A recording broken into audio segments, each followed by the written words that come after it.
নমস্কাৰ ফ্ৰেণ্ড, আজি কেন্দ্ৰীয় ৰঙালী উৎসৱৰ বিহু উৎসৱৰ মানে প্ৰচেছন আছিলে আৰু বিভিন্ন জাতি জনজাতি গোষ্ঠীয়ে এনেকৈ প্ৰচেছন কৰি মানে নৃত্য প্ৰদৰ্শন কৰিছিলে আৰু এয়াই তাকে ইমান সুন্দৰকৈ নৃত্য প্ৰদৰ্শন কৰিছে। সঁচাকৈ খুব ভাল লাগিছে। আমাৰ বিহু সদায় বিহু হৈয়ে থাকক। এইফালে আমাৰ মাছমৰীয়াসকলে মাছ মাৰিছে আৰু চাওকচোন এইফালে কুৰ্দি কি এইটো পল বুলি কয় নেকি, আৰু খুব ভাল লাগিছে। কিছুমান বিভিন্ন সাংস্কৃতিক শোভাযাত্ৰাৰে খুব সুন্দৰকৈ মানে আহিছে।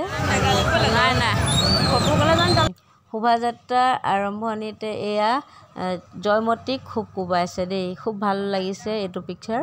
আৰু জয়মতী পিছতে এয়া বিহু দল, আমাৰ বিহু দল বহুত বেছি ভাল লাগিছে। আৰু এইফালে কনকলতা আৰু মুকুন্দ কাকতি ওলাইছিলে। আৰু এইফালে আমাৰ বিহু মাছমৰীয়াসকল লগত আমাৰ অসমীয়া হনুমান আৰু ৰাম সীতাৰ এটা বিভিন্ন সুন্দৰ দৃশ্য দেখা যায়।